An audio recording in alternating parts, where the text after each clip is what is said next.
25 ஒரு புது அப்டேட்டை கொடுக்கலான்னு இருக்கேன். என்னென்னு பார்த்தீங்கன்னாக்கா, அந்த ஹவுசிங் லோன் வாங்கினவங்களுக்கு சொன்னோம். அது பெரும்பாலானோர் வந்து நமக்கு வந்து ஃபோன் பண்ணியே வந்து கேட்டாங்க, ரொம்ப வந்து சிறப்பாக சொல்லியிருக்கீங்கன்னு. ஒன்றும் இல்லை சார், இப்போவும் சொல்கிறேன், என்ன நடந்ததோ அது சொல்கிறேனே தவிர மிகைப்படுத்தியோ இல்லை இப்போ எழுதி வச்சுட்டு படிக்கிறதோ நம்மகிட்ட இல்லை. இப்போ என்ன கேள்வி கேட்டிருக்காங்கன்னா, இந்த credit card, personal loan, business loan வாங்கினவங்க கையில் மாட்டலன்ற பட்சத்தில் அவங்க சொந்த ஊருக்கு போய் இந்த கலெக்ஷன் ஏஜென்ட்டுக்காக வந்து மிரட்டுறது என்ன, அது நடைமுறையில் இன்றைக்கி வந்து அப்டேட் அதிகப்படுத்தியிருக்காங்க.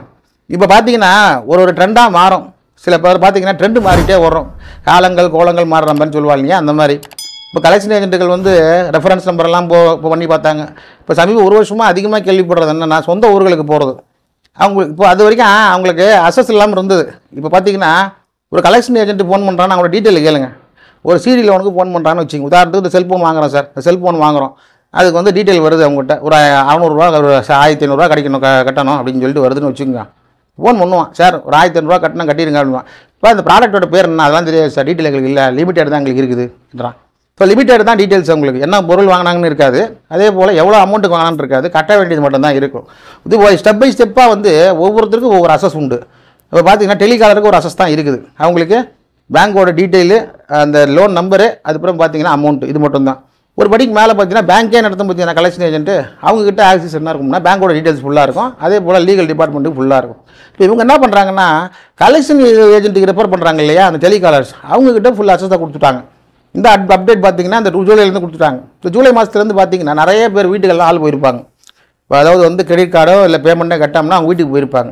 பெரும்பாலும் இந்த ஒரு ஆதார் அட்ரஸ் யாரும் லீக் பண்ணுறதில்ல. ஆனால் பேங்க்காரங்க அவங்க பிடிஎஃப் ஃபைலும் வச்சுருப்பாங்க. அந்த பிடிஎஃப் ஃபைல எல்லா உரமும் உண்டு.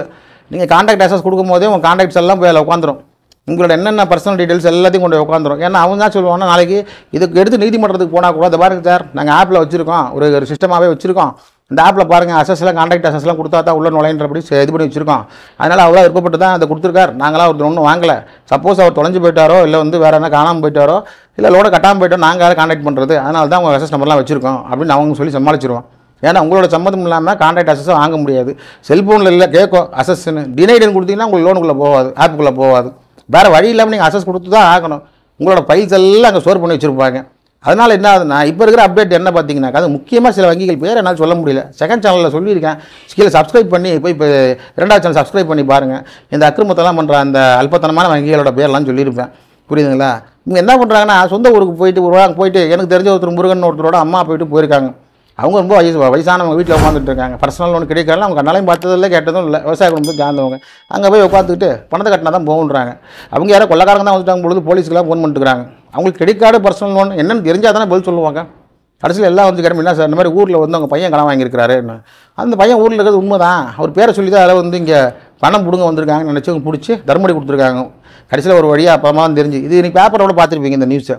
இந்த மாதிரி இதே மாதிரி பைக் எடுக்கும், அதே ஊரில் பைக் எடுக்க வந்தவங்களாம் பிடிச்சிட்டாங்க நடராத்திரியில்.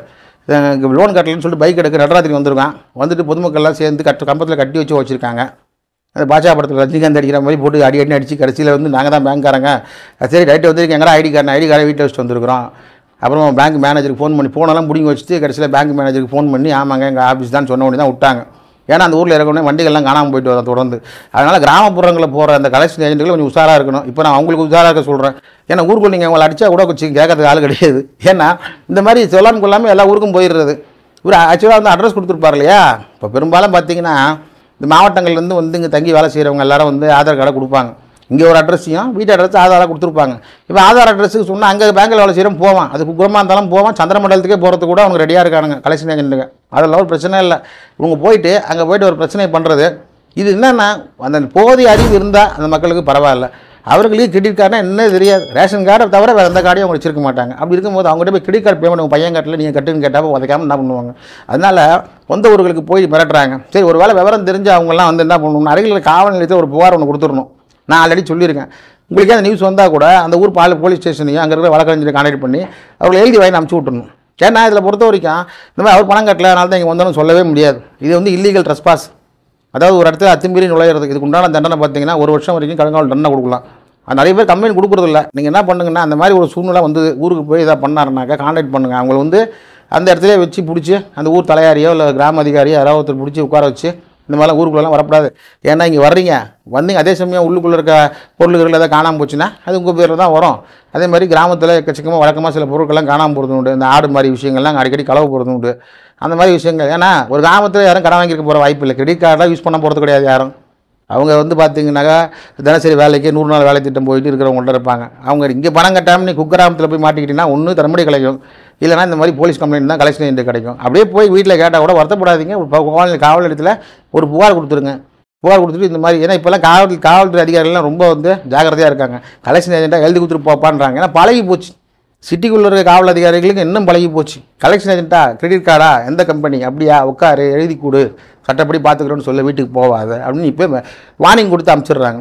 எப்படி பார்த்தாலும் அந்த கிரெடிட் கார்டுக்கோ பர்சனல் லோனுக்கோ ஊருக்கோ போனாலோ இல்லை எங்கே போனாலோ இல்லை உங்கள் வீட்டுக்கு வந்துட்டு காவல் நிலையம் போனால் நிச்சயமாக வந்து அந்த பேங்க்குக்கு பணம் கிடைக்க போகிறது இல்லை. ஏன்னா நிச்சயமாக இது ஒரு சிவில் மேட்ரு. அங்கே நீங்கள் பணமே கொடுத்தாலும் கூட செல்லாது. அது காவல்துறை வாங்கி கொடுத்த மாதிரி ஆயிரும், கட்ட பஞ்சாயத்து பண்ண மாதிரி ஆயிரும். அதனால் காவல் நிலையம் போனாலும் எந்த ஒரு கலெக்ஷன் ஏஜென்ட் கூப்பிட்டா கூட தைரியமாக போங்க, ஒன்றும் பிரச்சனை இல்லை. ஏன்னா அங்கே வச்சு ஏதாவது பணம் டிரான்சாக்ஷன் நடந்துச்சு, சப்போஸ் காவல் அதிகாரி வாங்கி கொடுத்தாருன்னா அது ஒரு பெரிய அஃபென்ஸாக மாறிடும்.